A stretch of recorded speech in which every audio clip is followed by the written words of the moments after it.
Okay? Okay. Okay, let's go. Slate it, Carol. Interview Michael Reynolds. Sure, just tell us about yourself to begin with, just to get into it. My name is Michael Reynolds.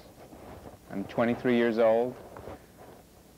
I'm a film student at UCLA, and I've been in sessions with Mr. Price for about 8 months now, and we talked this over and we decided that it might be beneficial to come down and have this on tape for a session. Right. Born and raised in Pinedale, Wyoming. My father had a hardware store there, and I used to work in the store when I was a kid. I have one brother, Bruce, who's 5 years older than myself. I was in the Army for 2 years. I went to Vietnam. I guess I should... Tell us about Pinedale. Tell us about growing up in Pinedale. When I was a kid, well, my older brother did real well in school and everything, and my father was pretty happy with him. And I didn't do quite as well. In the first grade, my teacher thought I was retarded, and she put me in all the slow groups. I used to know all the answers, but I was too shy. My brother used to talk a lot at home, I guess, and I sure wasn't going to volunteer any answers. And so in school, I was always in the slow groups until the teacher one day discovered that I was mumbling all the answers under my breath. And then she took me out of the slow groups and put me in the Bluebirds.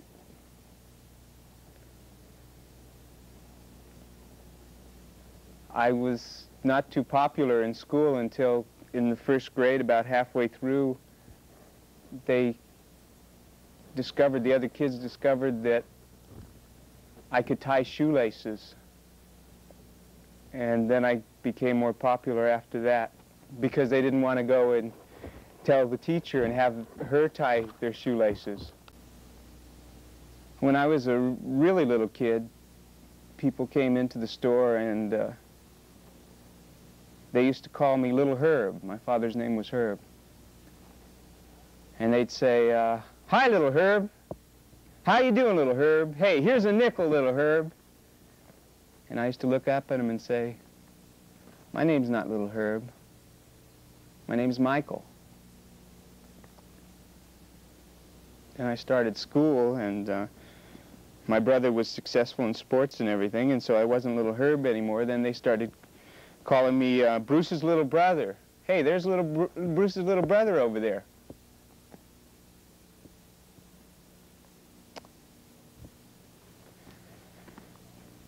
I went to Jackson College after school in Pinedale, and I thought I'd start looking for different things, and they wouldn't know me as his Little Herb or Bruce's little brother there. My first class there, I remember the teacher went around the first day and took Polaroid snapshots of the class. Polaroid snapshots.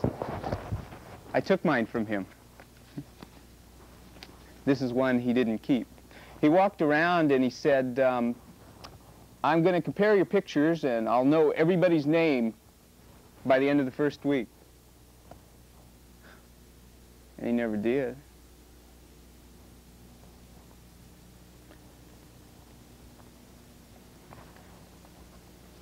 I joined the Army after that, and I thought, well, here we go. This is an identity, right? So there in the Army, I became RA 56 912 516. I still didn't have any identity, huh? In basic training, I remember we had a drill sergeant, and he used to yell at everybody, and they kept you moving all the time. That was the trick. If they keep you moving all the time, then you don't have any time to think in the Army. And so he would just keep us moving all the time, and he'd come down on everybody. And he hated anybody that had ever been to college. He told us one day, I ain't never been to college but one day in my life. And that was in place of my brother. I mean, that's the kind of guy that you have in basic training that's leading you. Those are our leaders.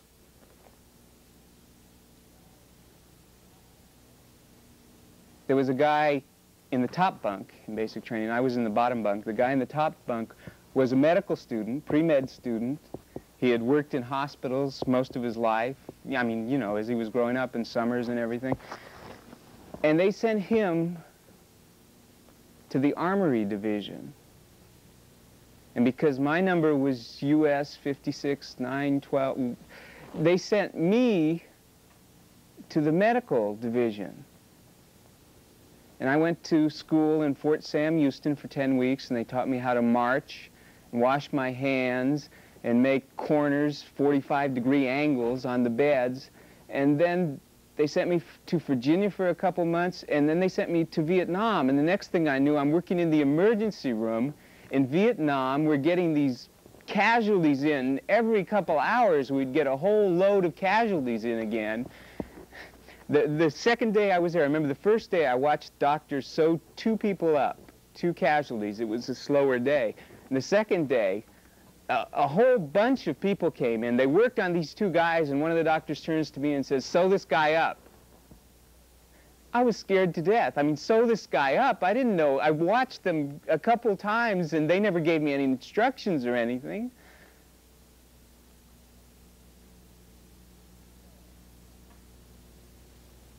They used to call in the chopper pilots. I remember one used to call himself White Lightning. And he was from Texas or Oklahoma, I think. And he talked Southern accent, and he'd call us, we were Base 3, that was our code name, so he said, White Lightning, this is White Lightning, Base 3, come over, Base 3. And so we'd say, this is Base 3, go ahead, White Lightning. And then he'd tell us what he had, like, I got 7 ambulatory and 5 stretcher. That means that there are 5 coming in badly hit, we know if they're on a stretcher, and 7 coming in walking under their own power. Almost every day we used to get, there was a special phrase that I don't think I'll ever forget, friendly fire. So he used to say, I got 12 civilians hit by friendly fire, badly burned. Friendly fire means that our planes accidentally hit some South Vietnamese civilians, and we dropped everything on them, napalm and white phosphorus. White phosphorus is this stuff not many people know about. It explodes, this bomb of white phosphorus explodes, and if a chunk of it hits you, you're in the area, a chunk of it hits you, it keeps burning until it burns itself out, till it completely dissolves. And so if a big chunk hits you on the arm, it'll burn right through your arm before it burns itself out. And every day we would get these people in, friendly fire.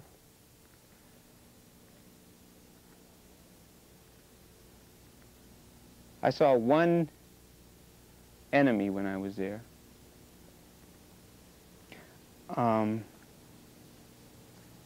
We didn't see many North Vietnamese regulars with the uniform and everything. We saw like Viet Cong thing, you know, not with the whole uniform. So they called in one day and said, North Vietnamese regular coming in. And as soon as that happened, the whole hospital goes in an uproar. Everybody starts running around. Everybody's excited. And the doctor comes down. He was a head case, badly wounded. And they started fighting over his uniform. Who's going to get his uniform as a souvenir? And the nurses and the doctors are fighting. Well, I get his jacket. And the nurse says, well, if you get his jacket, I get his boots. And the doctor says, no, I get his jacket and his boots. If I'm working on the guy, I get it all. And they're fighting. And so the guy comes in. We wheel him into the emergency room. And my job as a medic, the first thing I'm supposed to do, I have these big scissors, and I clip off the clothing so we can start IVs on the guy and find out what's wrong with him. So I started cutting his pants. And the doctor says, what are you doing? take those off carefully. And so I take off his clothes carefully. You know, it takes a long time. And they stabilize him for a while. And everybody leaves after that. The novelty is off, and they have his uniform. They have their souvenirs.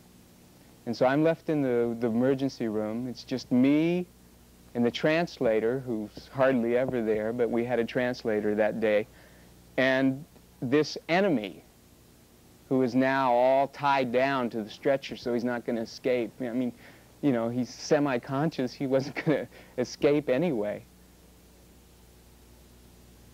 And the translator started telling me what the kid was saying in the semi-conscious state. This enemy was 16 years old. And when he was 14, the North Vietnamese army came to his house, and they told him, look, you come with us, or we're going to burn your house and we're going to kill all your family.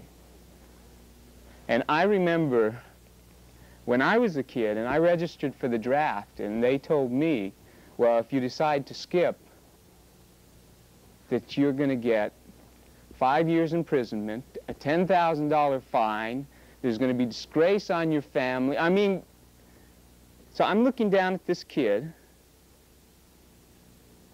and that could have been me. You know, that kid could be me. Like, I could be down there, and he'd be looking down at me as a medic for the North Vietnamese Army, and what are we doing there? You know, what were he and I doing in that situation? We didn't want any...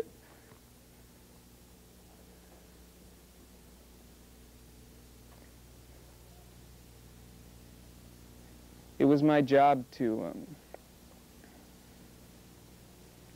fill out forms on people who had died.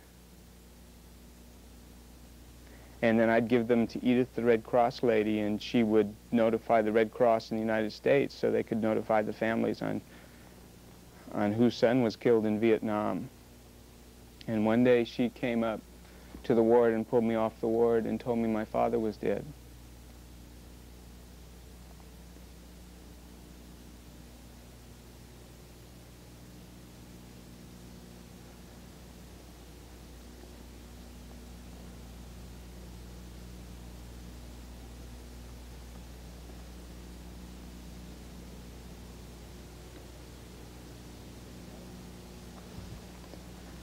I used to go driving when I was a kid.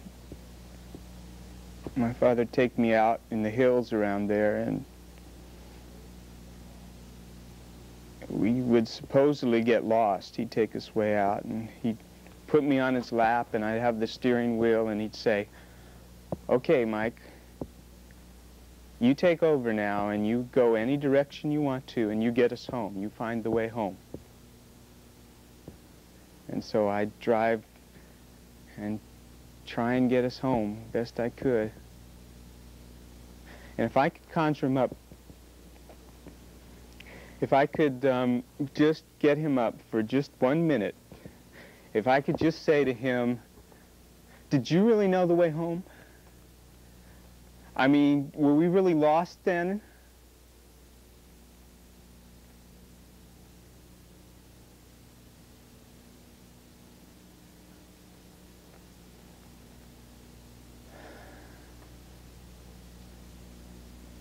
Don't worry about it, Michael.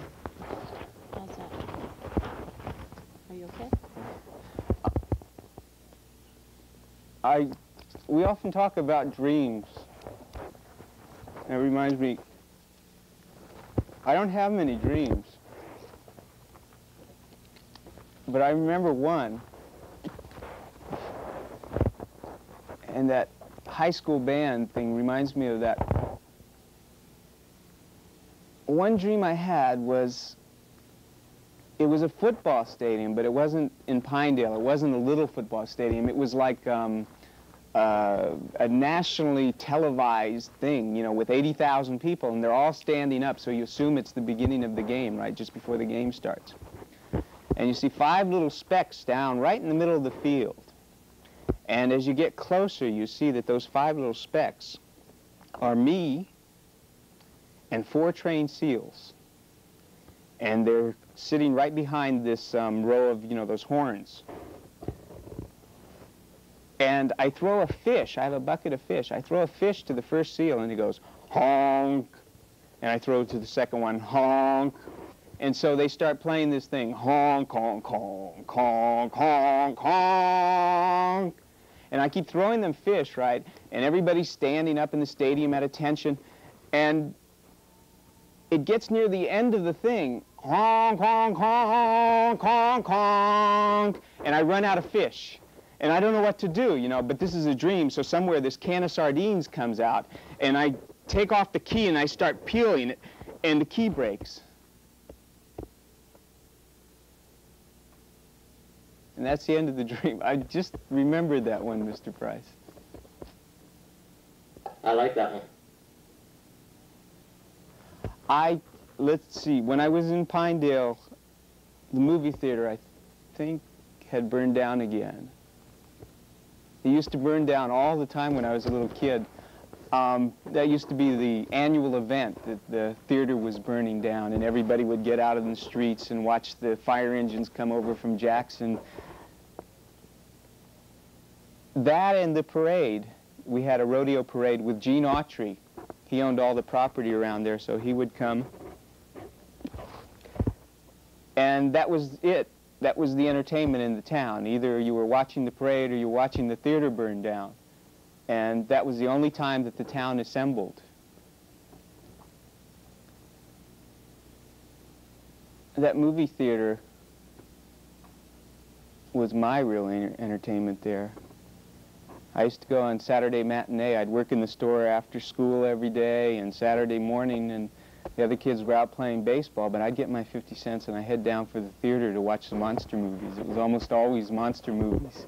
A lot of Roger Corman flicks, A Bucket of Blood and Little House of Horrors and The Colossal Man and The Wasp Woman and The Fly and The Return of the Fly. Just all those. I think my favorite one was The Invisible Man. All those great monster movies, I used to love them.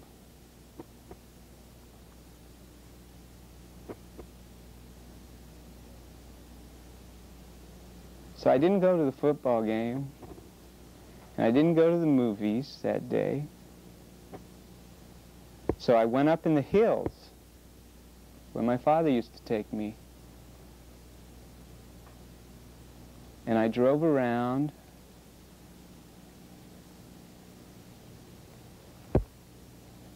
And I couldn't get lost. Do you ever go to a baseball game? You go to a baseball game and there's these guys running up and down the aisles, and they've got junk on their trays. They're selling these pens with the Dodgers name on them, and they're selling programs and little pillows that blow up and these little dolls with their heads bobbing. Just all this junk that they're selling to people, and people are buying it, paying $5 for this and $5 for that. And you figure that if these people weren't selling it, they'd be out of a job. And if they were out of a job, then the people that manufacture would be out of a job. And I mean, it comes all the way down. And like the whole country is based on all this crap that people are selling. Names, you know, you got to watch all the names on things. When you eat a Jack in the Box, look down at the bottom of the cup and you see the Ralston Purina Company. You know who that is? Those people are the biggest manufacturer of dog food in the United States. And that's what it says at the bottom of the cup, Ralston Purina. When I was in the Army, I remember I was going out in the emergency room in Vietnam, and I was going out for supplies. I got this big box of dextrose. Dextrose is the stuff you start the IVs with. It's the little bottle you see on hospital movies, right?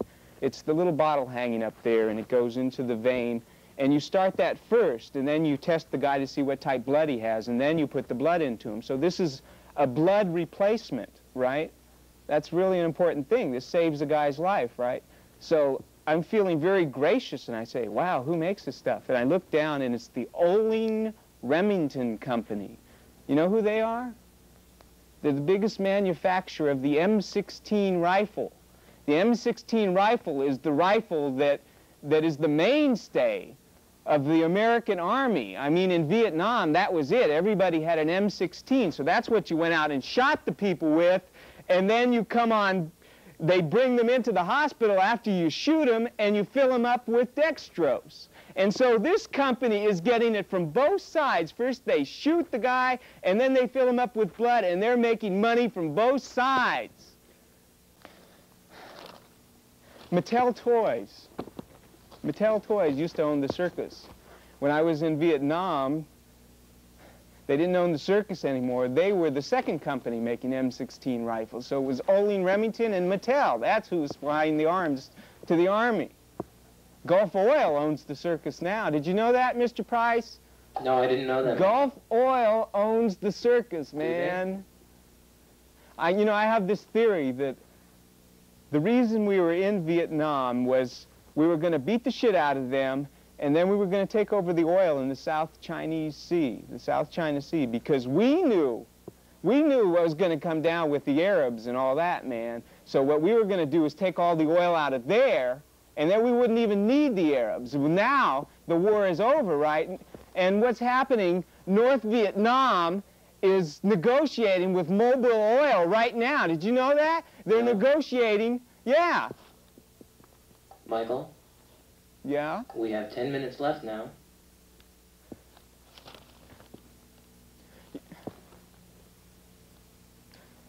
You know how much time you waste in a day? You ever realize that? How many thousands of hours does one person spend in the bathroom, right? In their lifetime. You spend one-third of your life sleeping. You spend thousands of hours in the bathroom, eating, coming to school. To come to UCLA, I have to drive 45 minutes on the freeway because I can't afford an apartment any place close to the school. When I get there, I don't have any place to park because I can't afford $81. Michael, we now have 9 minutes left. When I was in school, this is about wasting time again. This is a poem written by Richard Brautigan, and it's called The Memoirs of Jesse James. I remember all those thousands of hours that I spent in grade school watching the clock, waiting for recess or to go home, waiting for anything but school. My teachers could have easily ridden with Jesse James for all the time they stole from me.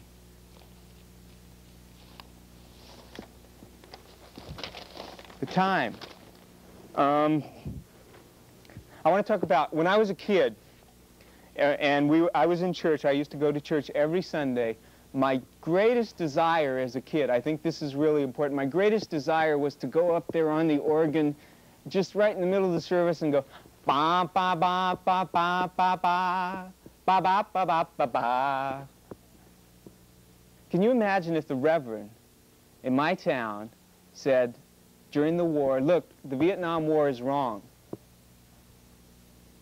The war is wrong. I mean, what would have happened? What would have happened if he said that in one town? What if reverends all over the United States? What if the Pope said, this war is wrong? That's all he had to say. And I'm sure he must have felt that the war was wrong. You know how many Catholics there are in the world? You know how many people that would have affected if all the Catholics in the world finally just stood up and said, look, the war is wrong. Let's stop it right now. Michael, how did you feel after the war?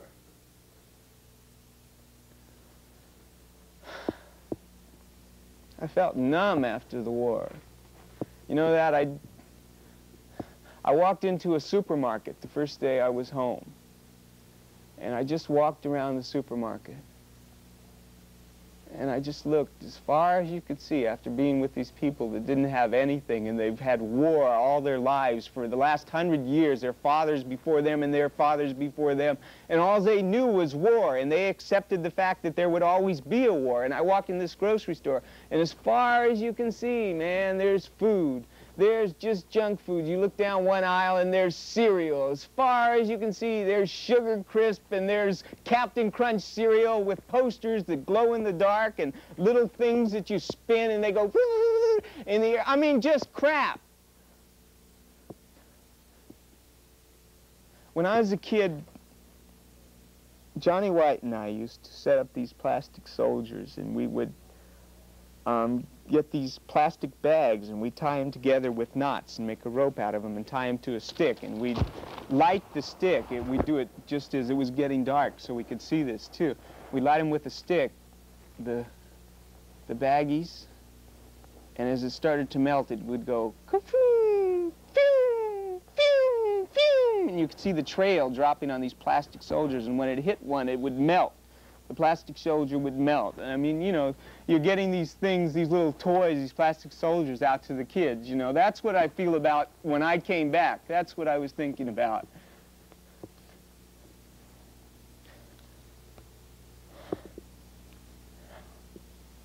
Anything you want to say?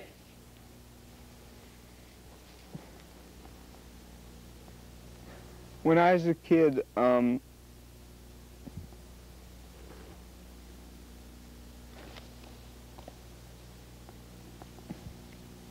When you were a kid?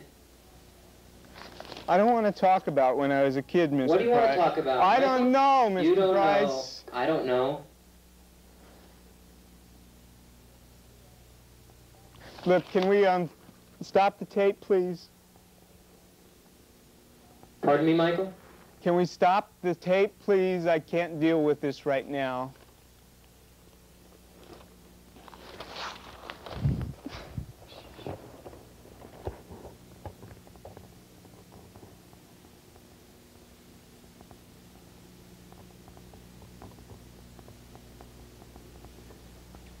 Nothing else to say today, Michael? That's it, Mr. Price. Will we see you again? I don't know, Mr. Price. You don't know.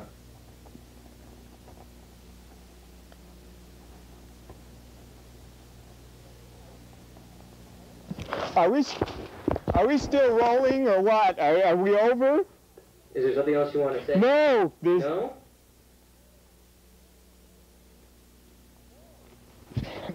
No, there's nothing. That's it. If that's what you want. Okay, stop tape.